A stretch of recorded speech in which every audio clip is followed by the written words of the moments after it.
The Beginner's Guide is a game made by the creator of the Stanley Parable. I decided to play it on stream, so here it is. Enjoy. Hi there. Thank you very much for playing The Beginner's Guide. My name is Davey Reedon. I wrote The Stanley Parable, and while that game tells a pretty absurd story, today I'm going to tell you about a series of events that happened between 2008 and 2011. We're going to look at the games made by a friend of mine named Coda. Now, these games mean a lot to me. I met Coda in early 2009 at a time when I was really struggling with some personal stuff, and his work pointed me in a very powerful direction. I found it to be a good reference point for the kinds of creative works that I wanted to make. So just to start you off, this is, I think, the first game he ever made. It's a level for Counter-Strike. You can walk around here, by the way. And mostly it's just Coda learning the basics of building a 3D environment. And it kind of makes you wonder, what was going through his head as he was building this? I don't know if I'll plan to break this guy. I'm not planning it because... Not that they're all fascinating as games, but that they are all going to give us access to their creator. I want us to see past the games themselves. That's why I've taken this opportunity to gather all of his work together, is because I find his games powerful and interesting, and I'd like this collection to reach him, to maybe encourage him to start creating again. Let's take a look at Coda's first proper game. As each game is loading, I'll show you the date that it was completed. This first one was made in November 2008. November 2000. Dude, that was like only a couple months before I was born.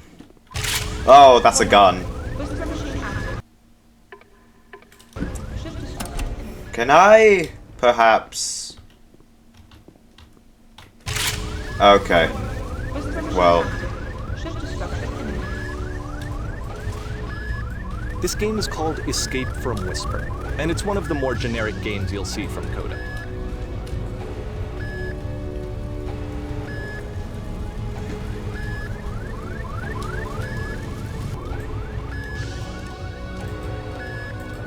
Security call breached. Hostile alien life form inbound.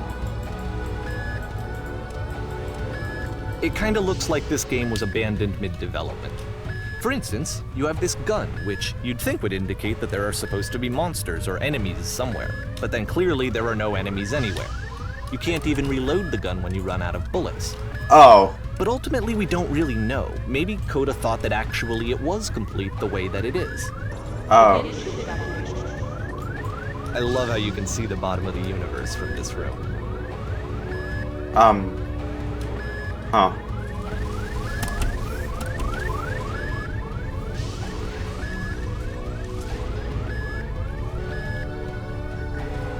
Apparently this space station has a labyrinth on it. Sure, I don't know. There's really no reason for it that I've ever been able to discern, so in the interest of time, I'm just gonna skip you on past it. Oh, thank you. What if I go back? Or, if you'd really like to solve the labyrinth, you're welcome to do that too. Hey, you there, in the engine room. You could save us all. That beam is powering the whisper machine. We could disrupt it by introducing a great enough heat signature. If your body could stop the beam. It's so much to ask, but for all of our lives, would you do it? Could you give yourself? What if I said, no, I don't have a choice, do I? Let me pause here for a second. Okay. What you just experienced, stepping into the beam and then dying, is probably what Coda had initially intended when he was developing this level. But when he first compiles and plays it, something goes wrong. There's a bug somewhere. And this is what happens instead.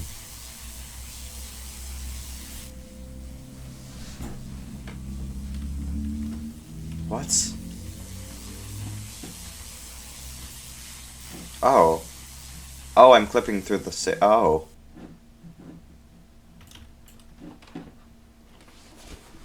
I think this is one of those times. This is one of the times where the game is actually supposed to break. Yes, this is technically a glitch, but Coda identifies something human about it, like how small it makes you feel in the face of this larger chaotic system. Okay.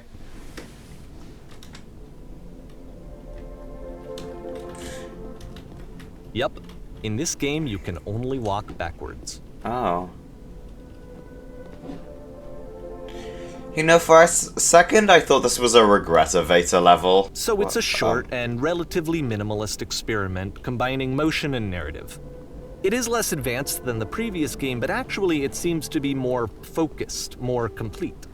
Code is trying to give it a unique voice rather than simply basing it on a pre-existing trope. It's a short little thought, it says what it wants to say, and then it ends. Didn't need anything more than that. I thought, wait. And that's it. Okay, the meaning of this game won't be clear just yet. Please be patient with me for a few more games, and I promise you'll see what makes it interesting. All these little games are one Oftentimes, game? Coda would put bizarre titles like this one at the start of his games. Huh. I wish I'd known him at the time that he was making these early games. He would really only talk to me about his work as he was making it.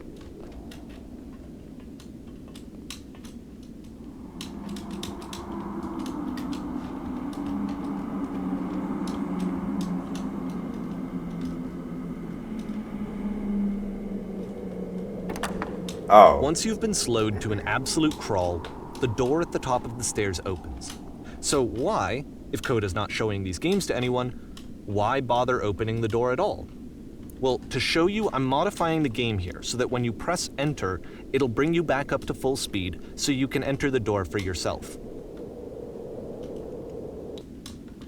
I thought I could. God damn it. Done on an axe staring at... Oh god, there's too many words. Press U to surrender. A room that's warm and nice and filled with little ideas for games. Stranger appears. A game where you collect items. Coda would often tell me that he didn't mind if people thought of him as cold or distant. He said that he knew that he was actually a vibrant and compassionate person, but that it takes time to really see that. It can be a very slow climb to get there.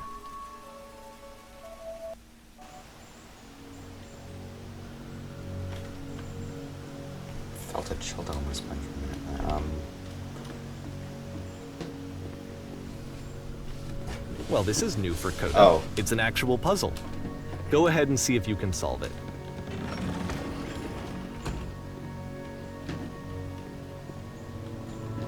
There's particles.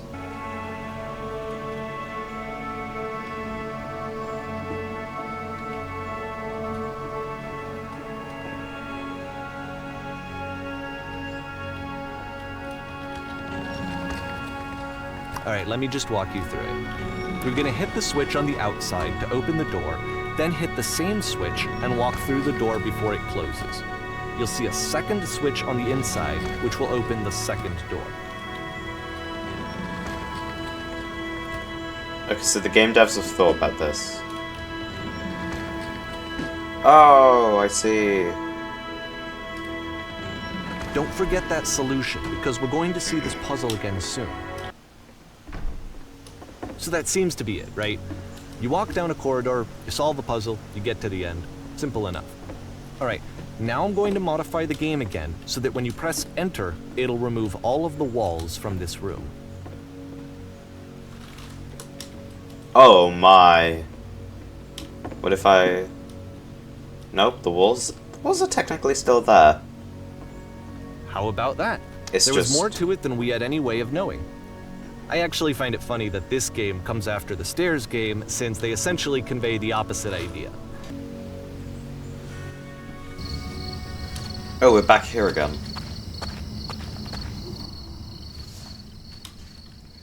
The Great and Lovely Descent. How far does this go back? Every video game runs on what's called an engine, which determines what the game can and cannot do. So in other words, the engine is a set of tools for game development. To make all of these games, Coda is using an engine called Source. Like all engines, Source has certain things that it does well, and it has certain things that it does poorly. One of the things that it does very well is boxy linear corridors. That's why so many of Coda's games are set in these large, flat, empty rooms, is just because he's working with what the engine does well. Let me go. Oh, thank you. Oh, This prison, okay. funny enough, in Coda's original design, the doors stayed shut for a full hour before letting you go. If you don't mind, I think we're gonna skip that. Yeah. It's the puzzle again, with the exact same solution as the last time.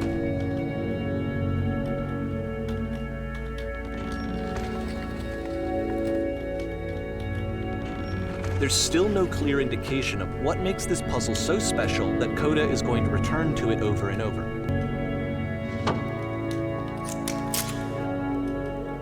You there? Here, Did you come Coda from up begins using above? a kind of What was up there? that he fashioned out of the engine's chat capabilities. Use the 1, 2, 3 buttons on your keyboard to 3. respond.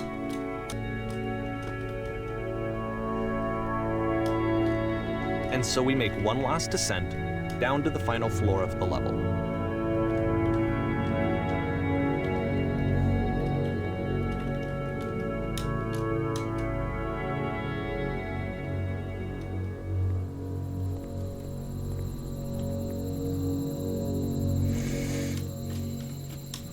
It's a lamppost.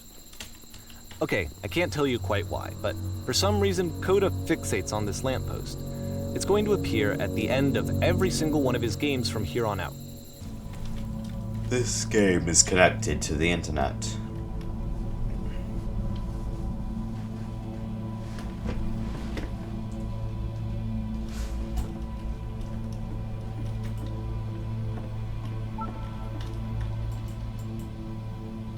Nice room. Not.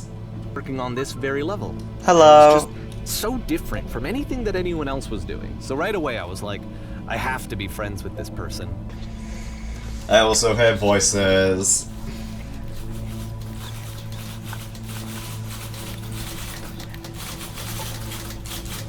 And now I'm not really sure what I hear. Oh. Found them.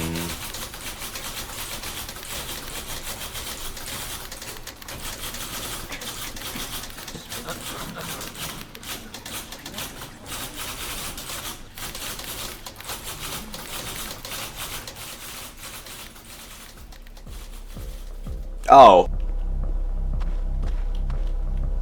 See, like, this is it.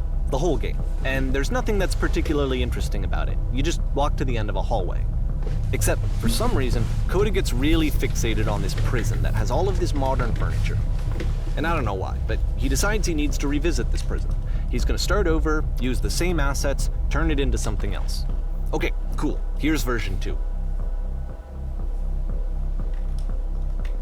Invisible.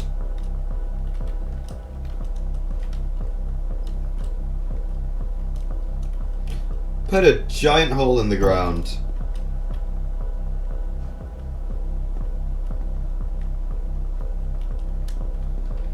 Picture of a horse.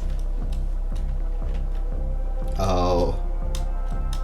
I see. There's a bit more to this one, but still it's not really communicating anything. It's kind of just weird for weirdness' sake.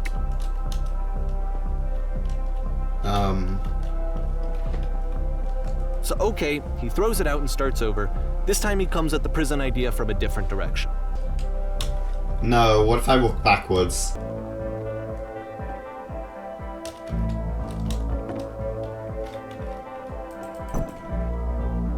And then a version where the inside of the prison is the outside and the outside is the inside.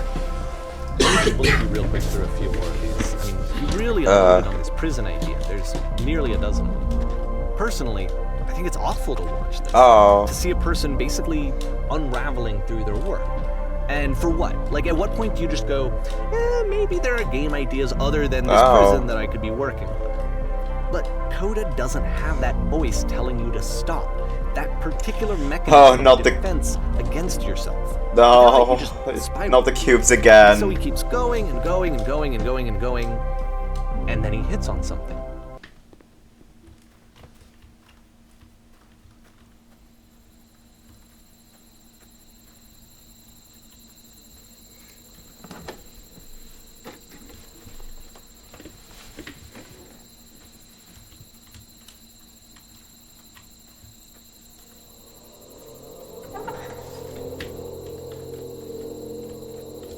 Oh. It's locked my camera in place.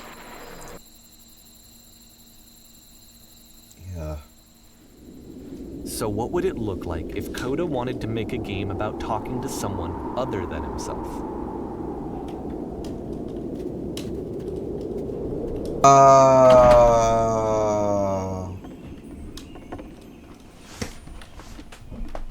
Oh, hi. You have no texture. After the intense set of prison games, this house cleaning level almost feels like cleansing.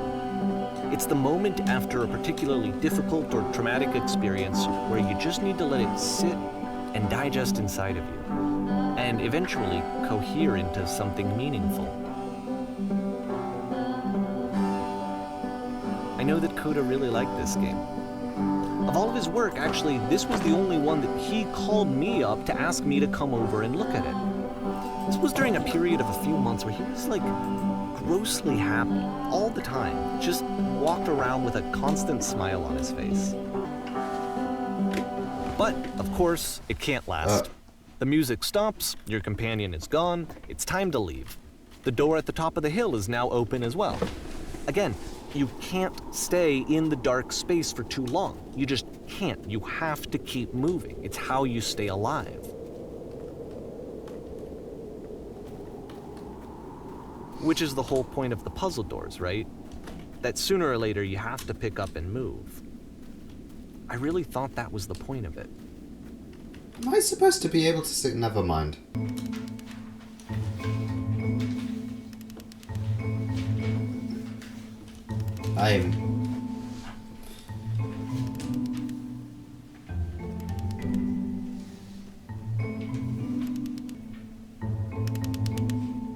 About halfway through the game, the perspective shifts. Oh.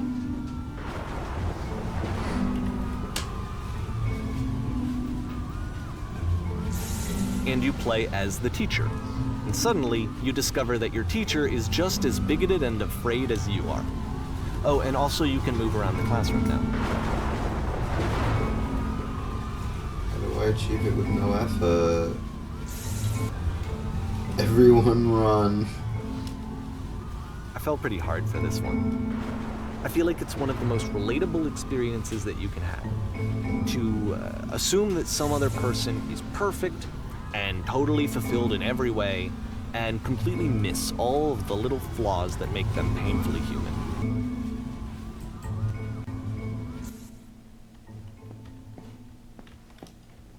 This one took a lot longer than all the others for Coda to make. It was 4 months between this and the last one. That's twice as long as it took him to make any other game before this, and it's not like it's particularly complex, so I remember I found that a little Oh my strange god. at the time.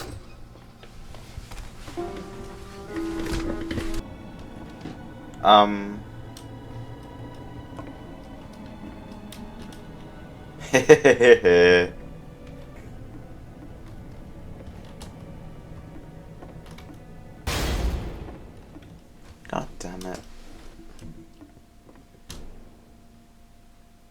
The game ends with this eerie premonition of what's going to happen next in Coda's life. The solution to social anxiety, to fears of having to perform and having to chase success, the answer for Coda is to withdraw, to hide himself away.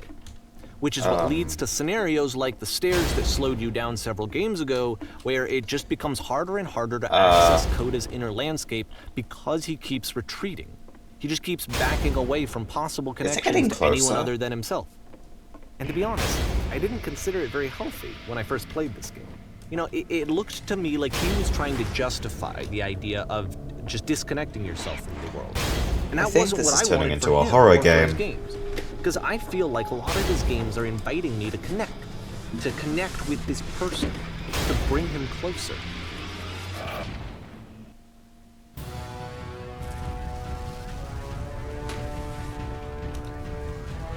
What's going on?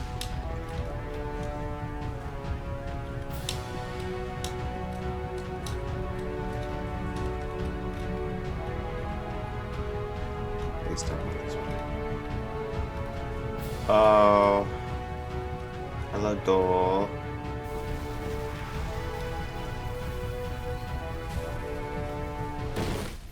Oh.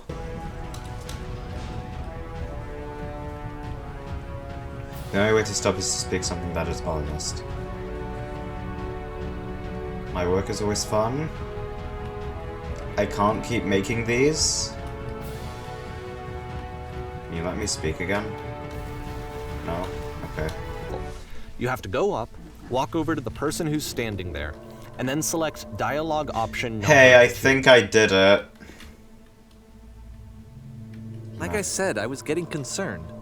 First off, he's never been this explicit in his work about exactly what he's thinking. I'm just So gonna keep figuring where's it that out, coming too. from? But then even weirder, his work has potentially stopped being an outlet for him. Not like he's having trouble iterating on ideas, but he literally just can't think of new ideas anymore. Oh.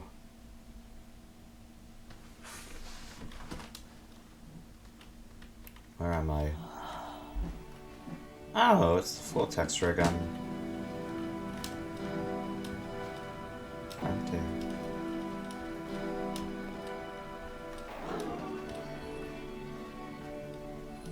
Did something change?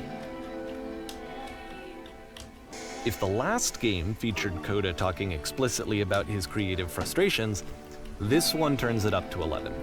Throwing himself into the grinder even when he clearly doesn't have the energy for it anymore. Why? What is it for?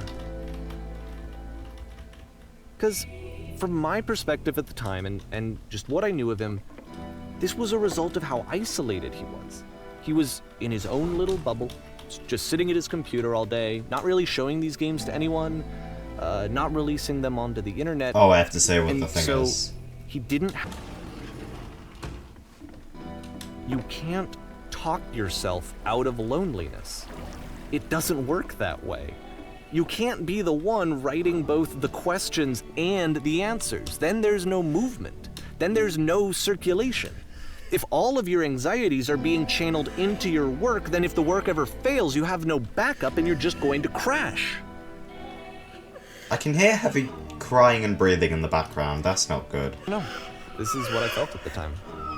I don't know how else to explain it. I wanted it to stop more than anything. I had never felt so rotten. I needed more than I had ever needed anything for this to stop. But it didn't stop. After finishing this one, Coda takes another 7 months and comes up with a new game.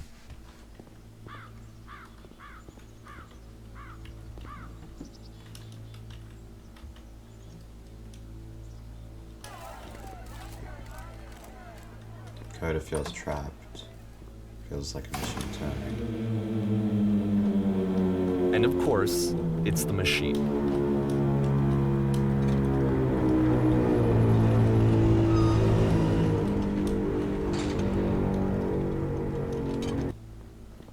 Hello. Oh, that's new. My friend. Something bad news. The machine will not apologize to us. We're stronger than it thinks we are.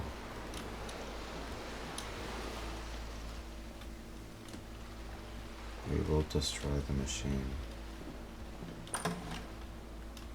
Oh, the machine. Oh, this is the theater again. Oh, I have a gun.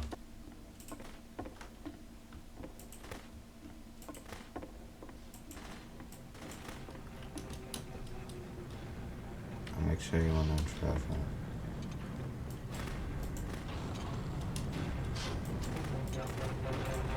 So now the work is becoming self-destructive.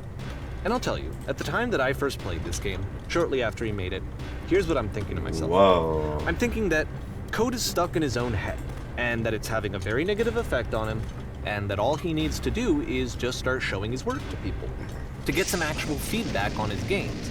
It might get him out of infinite isolation. ammo. And so, as I'm thinking this, I guess realize that I could be the one to initiate it. Because it would never occur to Coda to start actively soliciting feedback, so what if I did it for him? You know, the point of it all was just to give him some external reference point, but they genuinely loved his work. There was nothing for him to be afraid of.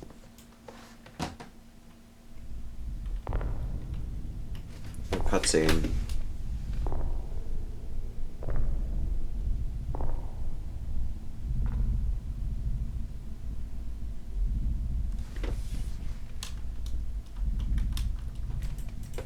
Put down your weapon. Oh. Can you see why I felt like this was the right thing to do? Because it's the thing that I always feel like I need, to be told that my work is good, that I am good. When someone really connects with a thing that I've made, when they see themselves purely in my work, there's nothing that feels better.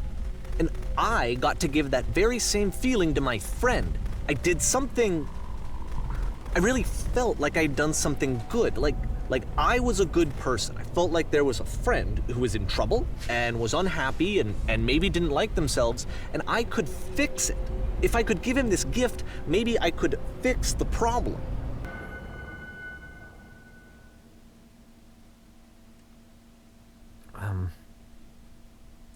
So anyway, Coda finishes this game, and then really he just kind of takes off for a while. So this is June of 2011, and I didn't hear anything from him for several weeks, I guess.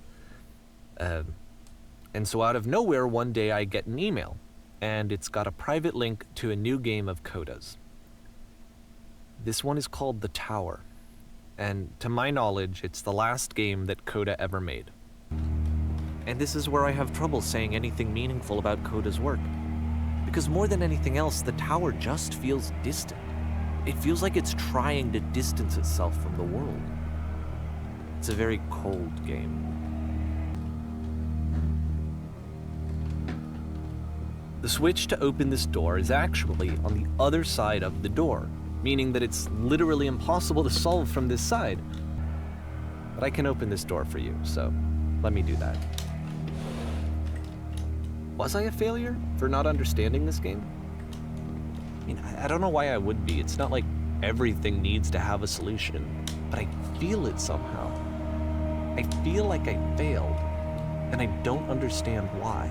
It wasn't the guy I knew. It wasn't my friend. I had come to so many conclusions from looking at all of his work up to this point, and then suddenly none of them... I had been trying to, though. That was the thing. For years, I was trying to get to know him, to understand who he actually was and what he stood for. I asked him so many times to please just tell me what his games mean to him. I asked him please to tell me what the 3 dots mean. And he wouldn't. I just felt so strongly that if I could have connected with him, that if I could have somehow made his work my own, that I would finally be once and for all happy. It was that I needed to see myself in someone else. I needed to be someone other than me. This is very shiny floor. I'm the reason that you stopped making games, aren't I? Oh. It's because of what I did. I poisoned it for you.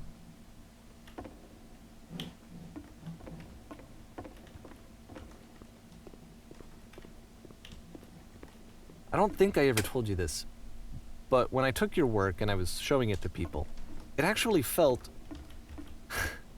it felt as though I were responsible for something important and valuable. And the people who played them, they treated me like I was important. They really listened and cared about what I had to say. Even though I was showing your work, it was... I felt good about myself. Finally, for a moment, while I had that, I liked myself. And then you stopped, and I didn't have anything left to show people. I just had to be with myself. And as soon as that happened, there was no feeling at all. Nothing. Less than nothing. What does that mean? I'm afraid that I did something really stupid because I don't like myself.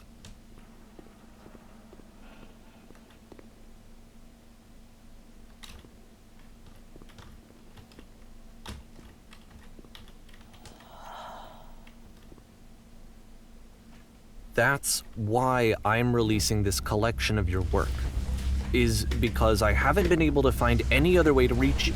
I've tried everything. And so a part of me has hope that if I put this compilation out into the world, and if I put my name on it, that maybe enough people will play it so that it'll find its way to you, so that I can tell you that I'm sorry. I know I screwed up. If I apologize to you truly and deeply, will you start making games again? Please, I need to feel okay with myself again. And I always felt okay as long as I had your work to see myself in. I mean, is something wrong with me? Because I know that I did an awful thing, and I'm doing it again right now. Like, I'm showing people your work, but I can't stop myself from doing it. That's how badly I need to feel something again, like I'm an addict. I want to know I want to know how to be a good person. I want to know how not to hate myself. Please. I'm fading, and all I want is to know that I'm going to be okay.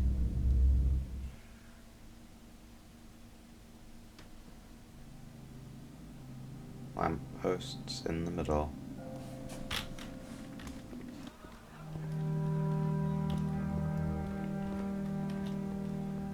Solution. Solution. Solution. Wait, how the hell did... Huh. Okay.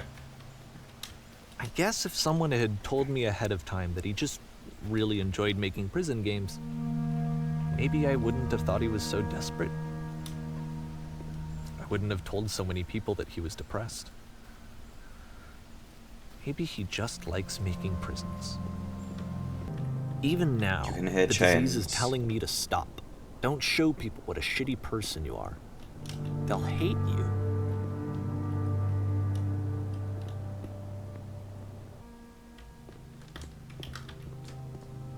Where are we exactly?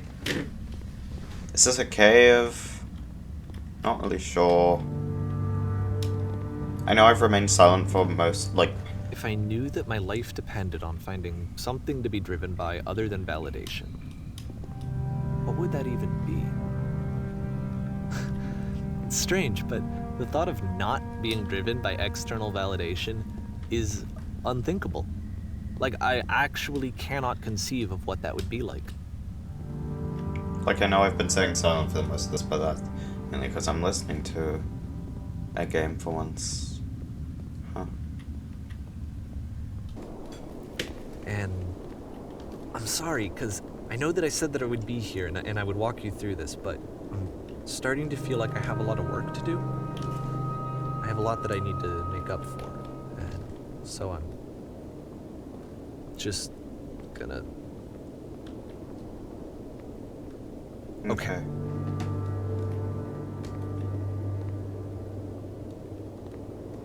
Is this the thing from the start of the game? No, it's just a desert, I think.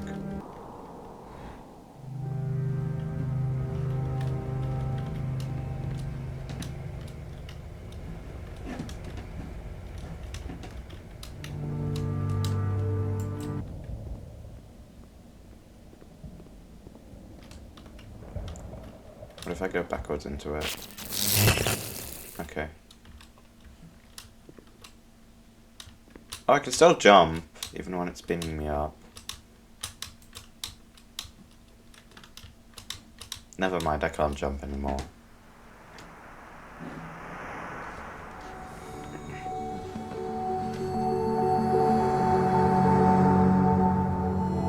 Jesus Christ.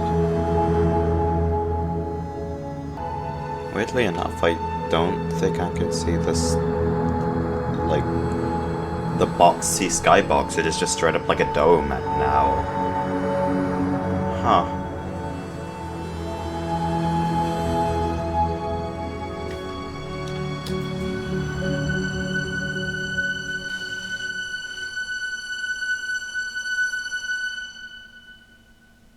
Is that it? Turn back. Turn back from this cave. I guess so. You said, let me prove that I'm brave. Let me keep going. But the cave goes for miles and miles and miles. And you're so tired. But I know that you're strong. So turn back. And that was the beginner's guide. Back. Huh.